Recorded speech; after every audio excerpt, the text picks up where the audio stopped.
देखिए आपको मैंने आपकी एक्सरसाइज 1.1 का क्वेश्चन नंबर 4 लिया है और इस क्वेश्चन में मैं क्या दिया है, use Euclid's division lemma to show that the square of any positive integer is either of the form 3m और 3m plus 1 for some integer n। आपको पता है इंटीजर क्या होता है, सबको पता होना चाहिए कि अगर हम इंटीजर किसको बोलते हैं, प्लस माइनस 1 प्लस माइनस 0। अब वो इंटीजर होता क्या है, इंटीजर बोले तो सबसे पहले आपको समझना है कि 0 plus minus 1 plus minus 2 plus minus 3 and so on, these are all integer. तो ये इंटीजर को अपन किस फॉर्म में लिख सकते हैं, 3m, या तो 3m जैसा बनेगा या तो 3m plus 1 जैसा बनेगा। तो सबसे पहले हमको पॉजिटिव इंटीजर को नहीं पता है, ये देखो ये संख्या है 0 प्लस 1 प्लस 2 प्लस माइनस 3, ये तो इंटीजर है। लेकिन हम कहां से शुरू करेंगे, यहाँ तो दिया नहीं है कि 2 3 4 ऐसा नहीं दिया है, या फिर 5 6 7 वैसा भी नहीं दिया है। तो इससे जब ऐसे प्रश्न आएंगे तो हमको सबसे पहले क्या लेना है, पॉजिटिव इंटीजर के फॉर्म बनाने हैं। तो हमको अब आपने पढ़ा है यूक्लिड डिवीजन लेमा, तो सबसे पहले आपको याद रखना है कि यूक्लिड डिवीजन लेमा है क्या चीज, यूक्लिड डिवीजन लेमा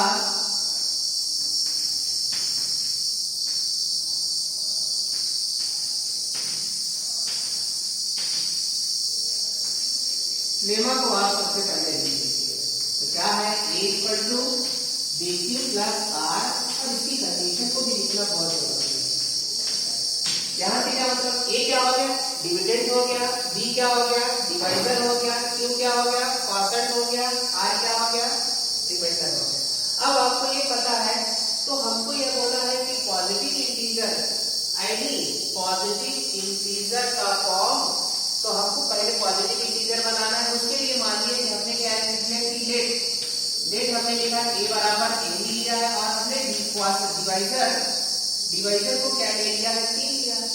और जब हम डिवाइजर को 3 लिया है तो हमको ये पता है कि जो रिमाइंडर है इसकी वैल्यू क्या होनी चाहिए, हमेशा b से छोटी होनी चाहिए। तो b की वैल्यू यहाँ पे कितनी लिया है, 3 लिया है, तो इसलिए रिमाइंडर क्या क्या आ सकते हैं, 0 आ सकता है, 1 आ सकता है और 2 आ सकता है। अब आपको a पता है, b पता है, रिमाइंडर क्या क्या हो सकते हैं, 0 हो सकता है, 1 हो सकता है और 2 हो सकता है। अब ये पता है तो हम अप्लाई करते हैं यूक्लिड डिवीजन लेमा को लिखने के लिए। अब यहाँ पे एक चीज और मैं मान लूं कि जो हम कॉन्स्टेंट है, कॉन्स्टेंट किसको बोलते हैं, जैसे हमने 9 को 2 से डिवाइड किया, 2 4 जा 8, 9 में से 8 गए, इसको अपन क्या बोलते हैं, कॉन्स्टेंट। यहाँ पे हमारा कॉन्स्टेंट नहीं, हमने मान लिया कि कॉन्स्टेंट ही क्यू है, क्योंकि हमारी यूक्लिड डिवीजन लेमा में क्या होता है, ये क्यू कॉन्स्टेंट है। हमने b 3 लिया है, b कितना लिया है, 3, तो हमको r पता हो रहा है कि 0 और 2 है। लेकिन कॉन्स्टेंट तो हमको पता ही नहीं कि कॉन्स्टेंट क्या है, क्योंकि a नहीं पता, इसलिए हमको कॉन्स्टेंट नहीं पता है। तो हम इसको यूक्लिड डिवीजन लेमा से लिखेंगे तो क्या हो जाएगा, 3q पहला आ गया प्लस 0, फिर दूसरा क्या हो जाएगा, 3q प्लस 1, तीसरा क्या हो जाएगा, 3q प्लस 2। तो अभी हमारा क्या हो गया कि these are the forms of any positive integer. These are the form of any positive integer.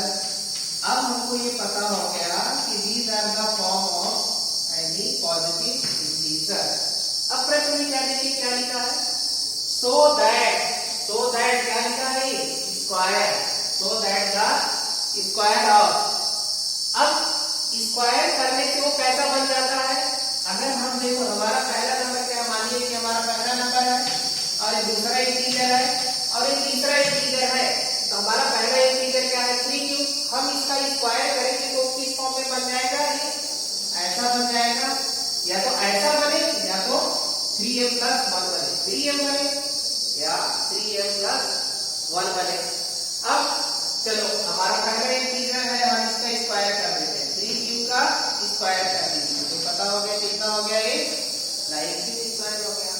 अब आप देखिए यहाँ पे कैसा आना चाहिए, ये तो इसमें साथ में प्लस नहीं आएगा, या 3m हो या 3m प्लस 1 हो। तो अब आप देखो इसी को कैसा लिखोगे, यहाँ पे मैं लिखूँ 3 इंटू 3q स्क्वायर।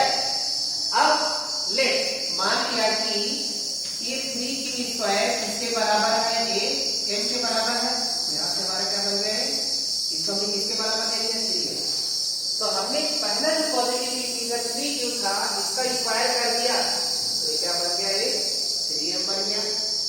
अब दूसरा जो आपका पॉजिटिव इंटीजर है 3q प्लस 1, आप इसका स्क्वायर कर दीजिए। अब 3q प्लस 1 का स्क्वायर करने के लिए आपको पता है कि whole square of a plus b के फॉर्म में कर देना है। Whole square of a plus b that is a square plus twice ab plus b square. तो आपका यहाँ पे क्या है 3q प्लस 1, उसी फॉर्म में आप करेंगे तो यहाँ पे क्या हो जाएगा 3q का स्क्वायर प्लस 2 इंटू a की जगह पे क्या है 3q, b की जगह पे क्या है 1 और फिर b की जगह पे 1 है तो प्लस b का स्क्वायर होगा तो यहाँ पे हो गया प्लस 1 का स्क्वायर। अब आप इसको सिंपलीफाई कर लीजिए तो क्या हो जाएगा 9q का स्क्वायर और एक प्लस क्या हो गया 2 की 6q 2 3 6q प्लस 1। अब आप यहाँ ध्यान से देखोगे कि ये जो दोनों टर्म है इस टर्म में से हम क्या कॉमन ले सकते हैं, 3q कॉमन ले सकते हैं। इसको अपन कैसे लिखते हैं 3 इंटू 3q और इसको क्या लिख सकते हैं 3 इंटू 2q और ये प्लस 1। अब आप देखो यहाँ पे 3 और 3 और q और यहाँ पे 3q को कॉमन लिया, तो आपने यहाँ पे 3q को कॉमन ले लिया, अंदर में क्या बचा 3q प्लस 2 प्लस 1 3q। अब आप देखो इसको 3m प्लस 1 बनाना है, क्या बनाना है इसको, यहाँ पे m आ जाए 3m प्लस 1 हो जाए तो मुझे क्या कर देना पड़ेगा, इतनी पूरी चीजों को मैं क्या ले लूं m के बराबर ले लूं।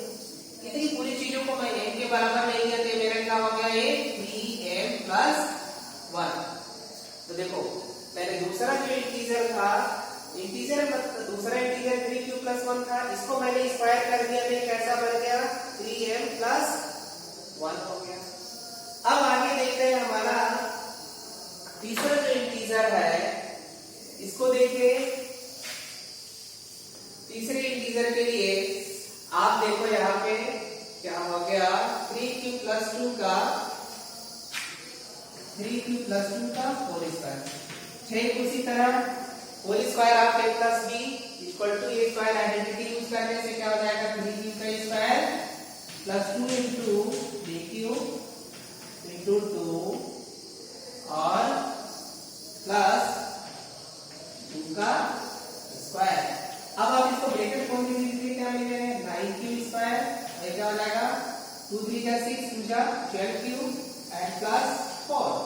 अब आप देखिए यहाँ पे कैसा लिख सकते हो, आप यहाँ पे लिख सकते हो 3 इंटू और इसको क्या लिख सकते हो 3q का स्क्वायर और यहाँ पे आप क्या लिख सकते हो, ठीक है 3q इंटू 4 और इसको क्या लिख सकते हो 4 को क्या लिख सकते हो 3 प्लस 1। हमने 4 को क्या लिख दिया 3 प्लस 1। अब 3 प्लस 1 लिखने से हमारा क्या हो रहा है, यहाँ पे 3 प्लस 1 लिखने से अब अपन देखेंगे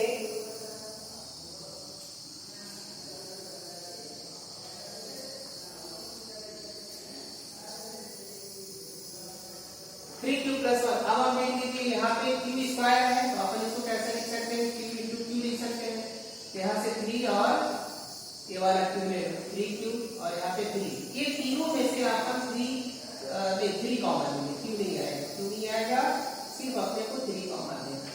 यहाँ से हमने ले लिया 3 कॉमन ले लिया तो यहाँ पे क्या बच जाएगा 3q स्क्वायर ये वाला और यहाँ पे क्या बच जाएगा 3 कॉमन ले लिया तो क्या हो जाएगा प्लस 4q और इसमें से प्लस 3 कॉमन ले लिया तो क्या बचेगा 1 1 मिलेगा क्योंकि ये 3 इंटू 1 है तो यहाँ पे प्लस 1 आया, यहाँ पे जो हमारा है प्लस 1।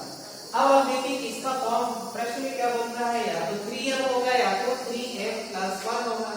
तो आप देखिए यहाँ पे प्लस 1 आ रहा है तो इन पूरी चीजों को अपन कितना मान ले, इसको ले लेंगे हम m, यहाँ से हमारा फॉर्म क्या हो गया 3m प्लस 1। तो आप देख लीजिए कि पॉजिटिव इंटीजर का जो फॉर्म है वो कैसा होता है, या तो 3m होता है या तो 3m प्लस 1 होता है। यहाँ पे प्रश्न में दिया था square of any positive integer. तो सबसे पहले हमने पॉजिटिव इंटीजर बना लिया, इसको स्क्वायर कर रहे हैं, तो क्या देखते हैं इसका फॉर्म, या तो 3m बन रहा है, या तो यहाँ पे भी 3m plus 1 हो गया, यहाँ पे भी 3m plus 1 हो गया। So this was the solution of the question 4 of exercise 1.1.